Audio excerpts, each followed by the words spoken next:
अमरावती महानगरपालिका मध्य झोन क्रमांक 2 राजापेठ अंतर्गत महानगरपालिका आयुक्त वर्षा लड्डा व अतिरिक्त आयुक्त शिल्पा नाईक यांच्या आदेशानुसार तसेच वैद्यकीय अधिकारी डॉक्टर अजय जाधव आणि सहाय्यक आयुक्त भूषण पुसतकर यांच्या मार्गदर्शनाखाली दिनांक 19 मे 2024 रोजी मोचीगल्ली परिसरात प्लास्टिक जप्ती व डस्टबिन तपासणी विशेष मोहीम राबविण्यात आली आहे। या मोहिमेत एकूण 18 आस्थापनांची तपासणी करण्यात आली आहे। यावेळी अनेक ठिकाणी कापडी व कागदी पिशव्यांचा तसेच 51 मायक्रॉनपेक्षा जास्त जाडीच्या प्लास्टिकचा वापर आढळून आलाय।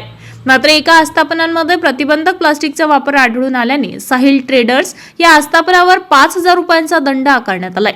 महानगरपालिकेकडून शहर स्वच्छता व पर्यावरण संरक्षणाच्या दृष्टीने प्रलंबित प्लास्टिक विरोधात सातत्याने कार्यवाही करण्यात येत असून व्यापाऱ्यांनी शासनाच्या नियमांचे पालन करावे असे आवाहन महानगरपालिकेने केले आहे।